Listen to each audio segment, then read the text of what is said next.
Tā pastāstīšu jums par ļoti interesantu modeli Lancia Grand Voyagers. Tas ir Chrysler brālis, tas ir Chryslers, katrs dēvē kā to grib.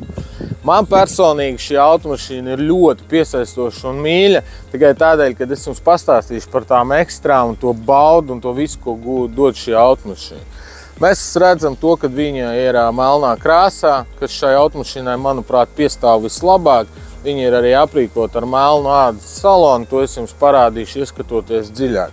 Vēlējos, lai jūs pievēršat uzmanību to, ka Chryslers un Lancia tās tomēr ir nedaudz atšķirīgas lietas, neskatoties, ka viņi izskatās ap divi vienādi. Lancia tomēr būs klase augstāk nekā Chrysler Grand Voyagers. Šis ir konkrēti 2013. gada modelis Lancia Grand Voyagers 2 litru.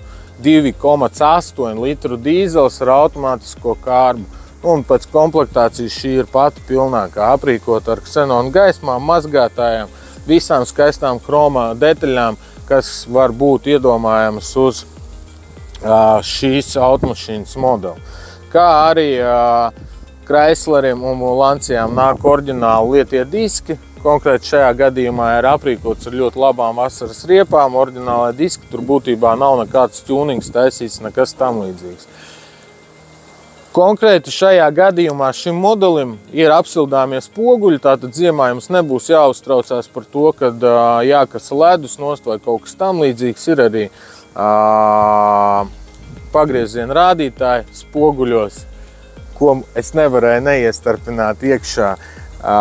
Kailis Go, pats galvenais, kas man patīk, mums atrodas rokā vai kabatā atslēgas, mēs aizslēdzam automašīnu ar pirkstu kustību. Ja? Par kroma detaļām es jau esmu citos video minējis, man personīgi tas ļoti patīkās, jo tas ir izteikts tāda klasiskāka ziņa tajā automašīnā. Paskatīsimies, kas ir iekšā. Tur es domāju, ka jūs būsiet patīkami pārsteigti. Un ir ceļš tie cilvēki, kas ir braukuši ar šīm automašīnām, saprot, par ko iet runa. Stūri ir apsildāmi, ir aprīkots ar ekrānu, aizmugures skata kamerām, kondicionieriem, elektriskajiem beņķiem, beņķu atmiņām, daudzfunkcionālā stūra. Būtībā šeit iekšā ir pilnīgi viss. Nobraukums ir 330 000, kas priekš šādas mašīnas būtībā ir pilnīgs sniegs. Vēl ļoti labs elements, ko ir izpildījis tikai Chrysler. Chrysler būtībā ir arī šarāna automašīnā. Man personīgi patīk tas, kad ir elektriskās aizmugurējās durvis. Kas tieši ir šajā fiškā tas pats foršākais? Tas pats foršākais ir tas, ka būtībā stāvot parkingā pie veikala vai ko, mums nav jāuztraucās par to, ka mēs apsetīsim savas durvis vai sabojāsim blakus esošo automašīnu, jo viņas atbīdās uz sānu un viss baigi forši un ērti. Tieši tāpatās varu teikt to, ka tas ir īsts ģimenes vāģis. Īsts ģimenes vāģis, jo atrodoties bērnu beņķītim, piemēram, aizmugurē, tie, kuriem maz bērni, viņi zinās to, ka nav jāielokās iekšā, bet mēs stāvs pozīcijā varam ievietot savu mazo piparu iekšā un ļoti ērtu un ikdienišķi. Tieši tāpatās aizmugurē jau braucot pieaugušiem cilvēkiem, vai kādam patīk pazīmēt, vai kaut ko uzlikt, vai ko, ir aprīkots ar galdiņiem. Tas arī piedod tādu pašu funkcionalitāti un asumu šajā automašīnā. Tātad taisās ciet vaļā ručku, podziņu nospiežam, aiztaisās durtiņas skaisti ciet.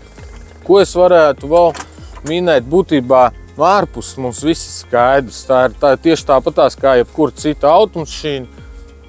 Skaista melna krāsa, nav nekāda virsbūves bojājuma, tieši tāpatās arī tehniski nav nekāda bojājuma. Būtībā visa tā oga slēpjās šeit pašā tajā iekšpusē automašīnas sirdī, tur, kur mēs sakam, istabā varbūt tās. Ja?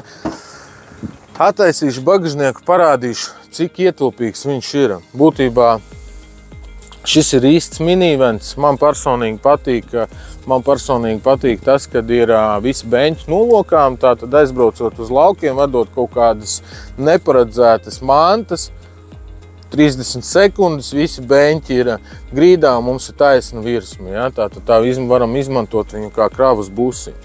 Galvenā priekšrocība tiem elektriskajiem beņķiem, ka viņi ielokās grīdā, ir tāda, ka jums pēc tam nav jābrauc pakaļ saviem beņķiem vai jābrauc kā nedēļu kā krāvas busu. 30 sekundes beņķīši ir apakaļ, viss darbojās, viss smuki uz pogām ar lancīgu, krūtu mašīnu. Tādā ziņā viss tas ir izdomāts. Arī bagažnieks taisās elektriski ciet. Parkinga sensoru kamera, to es jau jums minēju. Par vizuālajām lietām es arī minēju. Nu, būtībā pārējo mēs varam darīt tikai secinājumus. Varu piebilst par to, kad ir patīkams štorkas, kad ir logiem, tātad arī tumšāks iekšpusē. Audio sistēma ir nenormāli laba muzika, tur skan tā, kā tu būtu kaut kādā koncerta zālē. Un tieši, manuprāt, milzīgs pluss ir arī tas, ka aizmugurē dalītā klimata kontrole. Ja? Mēs varam regulēt siltumu, kā pasažieriem gribās vēsāku, karstāku. Tas būs būtībā tas pats, kas mēs braucam kaut kādos turisma autobusos milzīgos, un katrs individuāli pēc savām vēlmēm, savām vajadzībām regulējam visu, kas ko kā. Tātad parādīšu es jums arī aizmuguri. Rokas ir šeit, durvis verās, durvis aizverās, galdiņš ir. Pastāstīšu kāpju, kā pieaudzis cilvēks iekšā, nav jāpieliecās, ērti sēdus pozīcijā uzreiz bez muguras stiepšanā un sāpēm. Es iekāpu iekšā, man šeit reāli vieta. Un šeit gan ir atbalsta, tā kā citās mašīnās tas man kaut ko multivānu atgādina, bet tu sēdi reāli tā kā karalis, tu saproti. Tu sēdi divānā, vips, luksiņš, tas ir super luksiņš. Aizmugurēja beņķi kopti, vietas ir, elektriskās durvis ir. Man liekas, ka es viņus tik bieži spaidu, ka tur varētu arī viņus nokalpot ar, šajā filmēšanas brīdī tur varētu arī kaut kas salūst, man liekas, nespaidīs tik bieži. Šis auto ir pie mums tirdzniecībā brumrum.lv. Jūsu automašīna vecā var būt kā daļa samaksas, kā arī palīdzēsim nokārtot līzingu 30 minūšu laikā. Aizpild pieteikumu brumrum.lv.